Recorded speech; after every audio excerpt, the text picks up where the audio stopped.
Doktora, let's say for example na ang isang babae na buntis, paano niya malalaman na buntis siya? Ano ba yung mga signs or symptoms na pregnant na ang isang babae? In diagnosing pregnancy, meron tayong presumptive signs and symptoms. Meron ding probable and positive evidences na dapat nating malaman. Yung mga presumptive symptoms, ito yung mga nararamdaman natin. Meron tayong nausea with or without vomiting. So, yung vomiting, alam na natin kung ano ibig sabihin nun. Ang nausea naman, yun yung para kang nasusuka, yung feeling na para kang nasusuka. Then, pwede rin magkakaroon din ka ng disturbance in urination, yung madalas umihi. Tapos, nagkakaroon ka ng fatigue, madali at sobrang mapagod. It is usually due to increase in metabolism. Tapos, meron tayong perception of fetal movement. Ang clinical term doon is yung quickening. Usually, napaperceive yun ng isang pregnant woman pagka first time mom sila during the 18th to the 20th week age of gestation. Pagka naman multipara ka, ibig sabihin meron ka ng 2 or more pregnancies, napaperceive yun 16th to 18th week of the age of gestation. Tapos, meron tayong breast tenderness and tingling sensation. Bali yun yung mga nararamdaman. For the presumptive signs naman, ito yung nakikita. First, ang ay amenorrhea. Yun yung cessation of menses or yung wala kang menstruation. Second, yung anatomic breast changes. Meron kang darker areola, erected yung nipples, and engorged yung breast mo. Changes in vaginal mucosa. So, nagkakaroon ng discoloration sa vaginal area due to increased vascularity. Meron kang skin pigmentation, nandun yung darkening of the forehead, yung nose bridge, tsaka yung cheekbones. Tapos nagkakaroon din tayo ng stretch marks. Tapos, yung thermal signs naman, meron tayong increase in temperature by 0.3 to 0.5 degrees centigrade. Usually due to, to progesterone. For the probable evidences, meron tayong enlargement of the abdomen. Tapos, changes in the consistency, shape, and skin of the uterus. So, meron kang softening ng uterine isthmus mo. Meron kang anatomical changes sa cervix. Bali, tinitingnan dito yung cervical mucus or yung discharge. Tapos, yung Braxton Hicks contraction, yun yung mga irregular contraction mo na painless naman. May ballotment or feeling na something is floating. Merong physical outlining ng fetus, and syempre yung positive pregnancy test mo. Yun yung, tinetest mo yung presence ng human chorionic gonadotrophin hormone. For the positive evidences, ito na yung, ng doctor. Identification of fetal heart tone, by 8th week, age of gestation, naririnig na na yan sa ultrasound.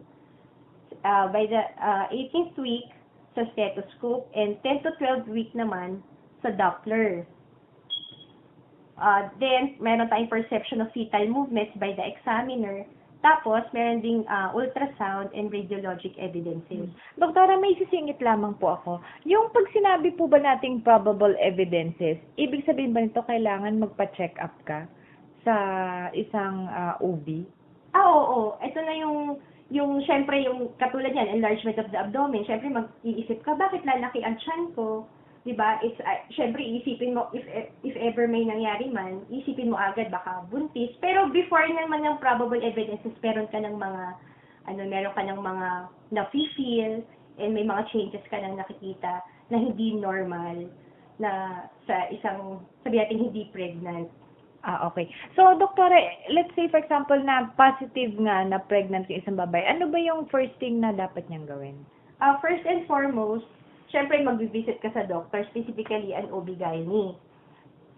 Pagka during the course of your visit, syempre meron kang clinical history or yung obstetrical history. At least, you should know your last menstrual period and other pertinent information.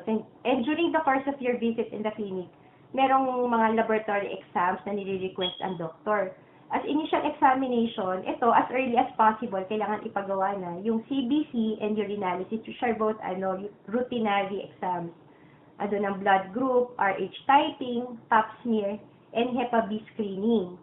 On the 8th to 18th week age of gestation, ultrasound will be requested for the age of gestation para ma-confirm. Kasi yung ibang patients, hindi nila naaalala or minsan hindi nila sure yung last menstrual period nila.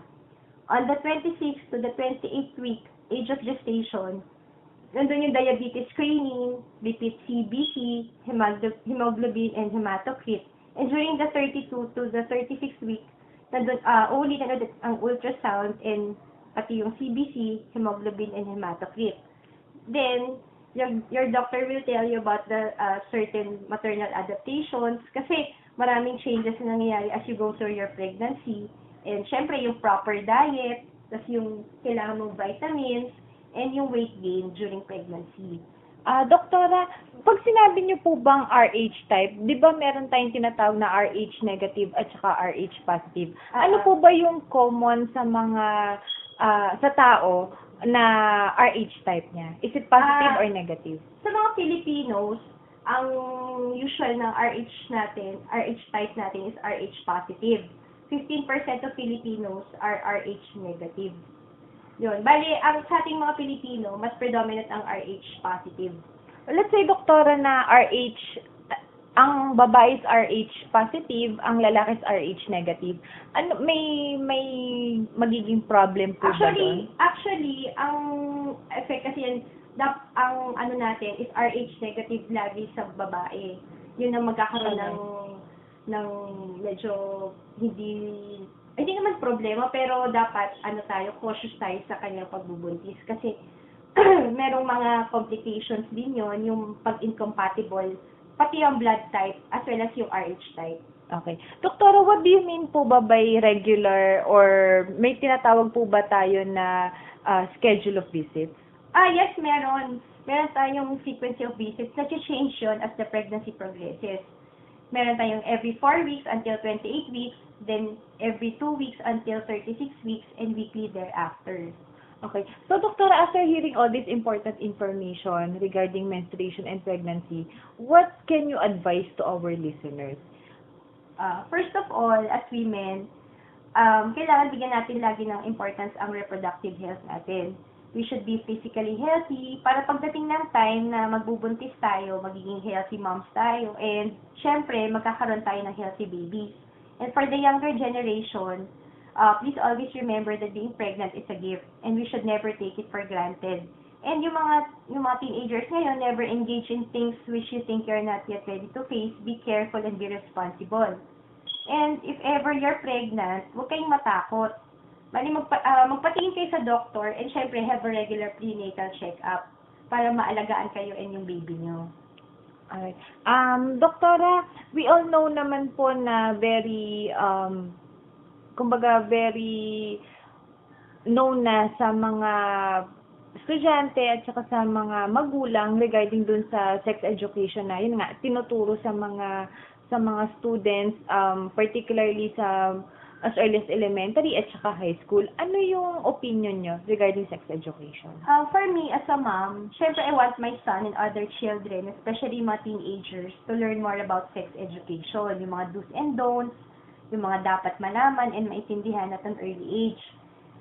Pero I think that schools should seek the help of medical professionals, pati yung mga tao na capable of discussing and explaining sex education properly. Bali, kasi ang importante dito is how and what you teach them. Hindi lang dapat yung physical aspects of sex education ang ituro. Dapat ituro din sa kanila yung emotional aspect nito. Kasi ngayon, nagiging problem ngayon yung mga teenage and unwanted pregnancies. Pero syempre, ang pinaka-importante talaga is yung guidance ng parents. Okay. So, Doktora, thank you very much for the very informative at saka dun sa awareness na ibinigay nyo at ipinamahagi nyo. Hindi lang po sa akin, ganun na rin po sa mga nakikinig sa atin. So, Doktora, thank you very much for your time. At saka, I hope na yung mga listeners natin dyan, nagkaroon ng at least idea regarding sa menstruation, hindi lamang para sa mga babae yung awareness na to, kundi na rin para sa mga lalaki kung may mga kanya-kanyang partner sila at saka, o kaya yung may asawa dyan. Okay, thank you, and it's also a privilege for me to be here. At least kahit papano bigay ako ng insight and ibang ideas regarding menstruation and pregnancy na alam ko importante yun ngayon kasi marami sa atin na hindi nakakaalam ng mga ganitong bagay. So, dumadami ngayon yung mga problema natin tungkol sa mga batang nagbubuntis, yung mga minsan hindi ready. So, para magkaroon tayo ng awareness and ma-educate tayo kahit na papano, ayun, at least bigyan ako ng chance makapag-discuss dito. Okay. Thank you very much, Doktora. Thank you very much.